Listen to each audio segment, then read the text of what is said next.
Coming up, Chainsaw! the American Chainsaw Massacre. DOGE is a very aggressive audit. This is how it's supposed to work. Elon Musk wreaks havoc in Washington. No harm, no foul. Tough weekend for him. But what's his end goal? He is defunding organizations that regulate his companies. And how long will his best buddy play along? President Trump knows that he has an Elon problem. How far do you think he intends to go? All the way, until he's stopped. That's next on 60 Minutes. By announcing aggressive tariffs on goods coming into America, President Donald Trump has lost a lot of friends around the world. Not that he probably cares. And anyway, he has the world's richest man, his so-called first buddy, to keep him company if he gets lonely. As chief of Trump's Department of Government Efficiency, Elon Musk has proven to be a very loyal functionary, one who's more than happy to do his boss's dirty work. In a few short months, Musk has overseen the decimation of the American bureaucracy, as well as the sacking of tens of thousands of workers, all in the name of eliminating waste and fraud. But he too is paying a hefty price for his vigour.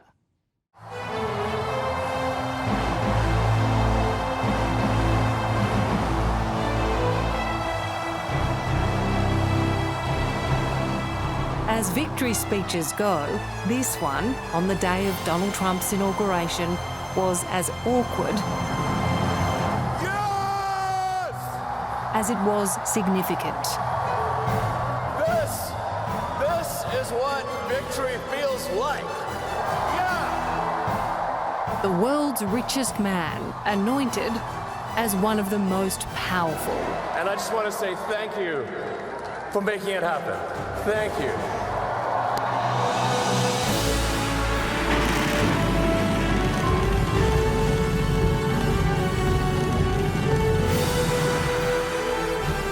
Now, the mastermind who brought us SpaceX and Tesla is on a mission to gut the US government.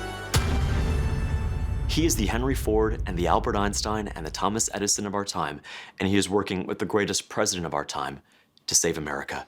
And to that end, I have created the brand new Department of Government Efficiency. Tonight, from tech nerd to first buddy, the rise of Elon Musk from those who know him best. His playbook, unfortunately, seems to be to acquire and consolidate power at all costs. Sorry. So, tell you, gravitas can be difficult sometimes. How long will this agent of chaos last? He's acting as though he owns the government, but it's not one of Elon's toys. It belongs to the American people. And what is it he really wants?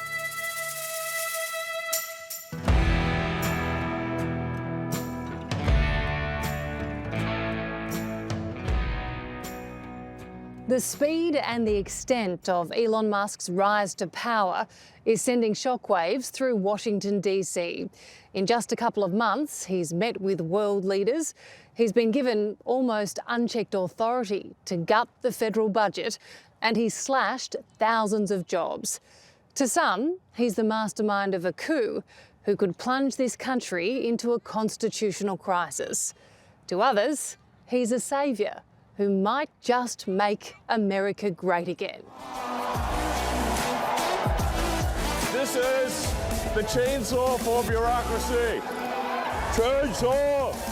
Welcome to US politics 2025. You're sitting here in a MAGA hat. What's it? You know, how did that happen? What was the moment? It's like dark Gothic MAGA. That's a good one. Long before Elon Musk donned his MAGA cap, his unconventional thinking achieved the impossible. Say your name, spell it for me, tell me what you do. Elon Musk, E-L-O-N, M-U-S-K. An entrepreneur from South Africa, Musk became a household name through incredible talent, a ruthless approach to business, and a workload few can match.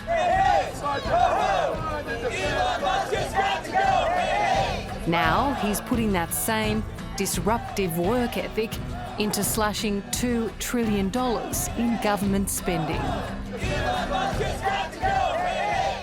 In America, people voted for major government reform. They wanted to go in there with the chainsaw, shake things up, because for far too long, Americans have worked too hard and gotten too little from DC. You'd be hard-pressed to find a bigger fan of this new cutthroat style of governance than James Fishback. So, seeing him in there, he's like a rock star now. Well, he comes out with the sunglasses, with the black MAGA hat, which we're proud owners of at the office, and he's just authentic, and people respect that. James is CEO of a US investment firm and an advisor to Musk's Department of Government Efficiency.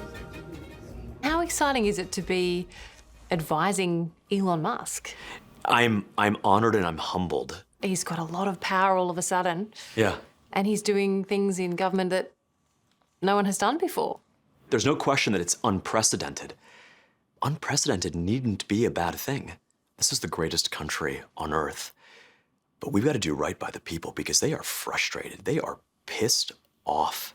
And so if Elon can play a role in restoring the fabric of America, that will be an unbelievable legacy. We are not leaving! We are not leaving! A legacy that includes tearing up government departments, sacking tens of thousands of civil servants, and causing mayhem. It's a callous approach to running a business that James insists can work when it comes to running the country. Why is Elon Musk the man for the job? Well, think about what he has been able to do at his own companies, what he's been able to do at Tesla, to ruthlessly innovate and to wean off any of that excess to deliver an incredible product and an incredible share price. But that's so different. It's a company. Well, the government's a company. Think about what makes a company a company. It hires people, so does the government. It takes in revenue, so does the government. It spends, so does the government. Literally in every single way, they are the same. You don't ruthlessly run a company by just chopping and being abrasive and disrespecting your employees or your customers. If you do that, you will fail. If you do that as a government, you will fail. It'll take a few years to see if this works, this new model of governing. Yeah. It's off to a smashing start, but as always, may the best argument win. Elon Musk's ambitions and tactics were honed in the San Francisco Bay Area, where Dr. Philip Lowe got to know him well. Once close to the billionaire, Philip now has deep concerns about Musk's new role as the president's personal wrecking ball. I think that there is a power struggle right now between President Trump and Elon Musk. And I only say that because I've seen Elon at work when he wants something. I know what he's capable of. So that is why I need to speak right now. The founder and CEO of brain monitoring company Neurovigil, Philip first met Elon Musk in 2011. They partied hard and were good friends and business partners for more than 10 years. What were your impressions of him? What was he like? A lot of fun. We were busy building the future. And we had all kinds of weird antics as well. We went once to a cemetery in Los Angeles just to watch a movie together. We did some funny things. So it was a wild time, but we were both working very, very hard. And we grew to be quite close. I doubted his innocence. I thought you were just bullshitting. Exactly. This video from 2013 shows the pair back in happier times, but their relationship would turn toxic when Elon Musk formed a rival neurotechnology company. By 2017, Philip says his good mate began acting strangely. I felt he wasn't treating other people well. I noticed a change in his demeanor. And can you describe that change? How was he treating people? He was being aggressive with people who had his best interest at heart. Not with me, but I noticed him do that with a number of people. And I felt that as a friend, I wouldn't be in his corner if I didn't call him out on it. So I did. And he acknowledged that I did that, but he didn't change his behavior, and it got worse and worse during COVID. Ultimately, he claims Musk made moves to undermine his business. And when I realized that he was doing this, then I realized we were at war. Should I get in? Get in! Seeing his old friend with a sudden and outsized influence in the White House, Philip now fears Elon Musk has an ulterior motive, one designed to boost his profits and his power.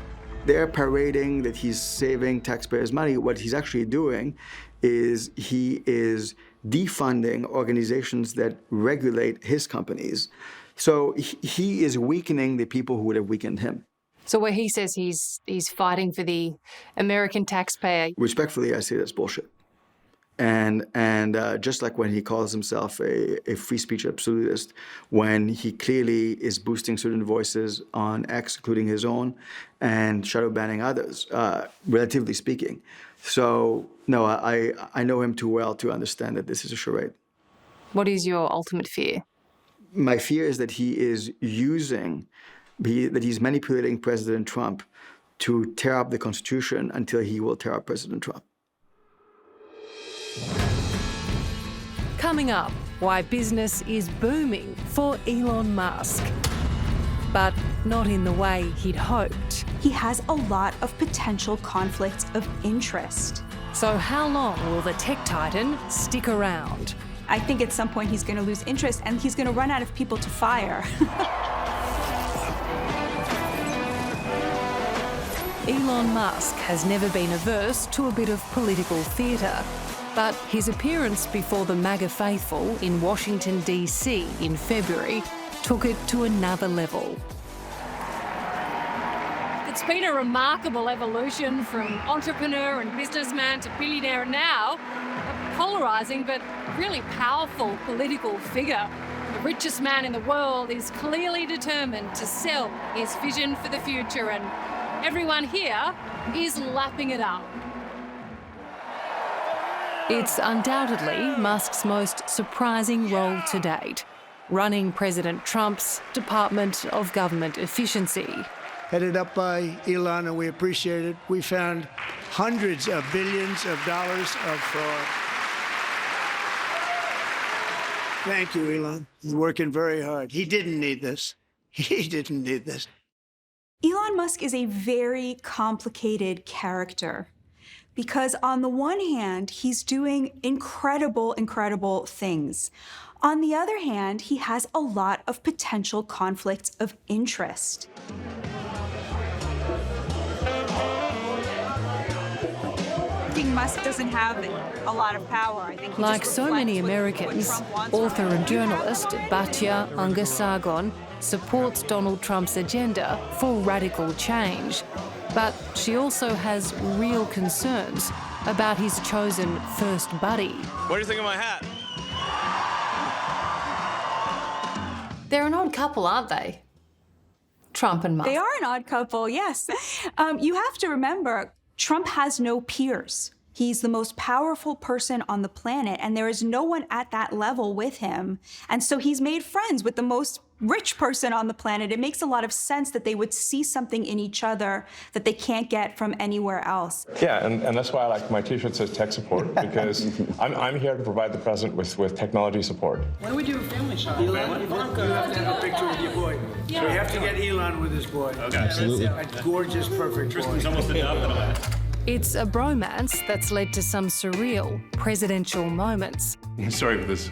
I thought my son might enjoy this, but he's sticking his fingers in my ears and stuff. Like when Elon Musk's son X did what kids do during a media conference in the sanctity of the Oval Office. There was a video of his child, picking his nose and putting the booger on the, that desk that Trump was sitting at. It was quickly replaced the next day. Trump is a very big germaphobe.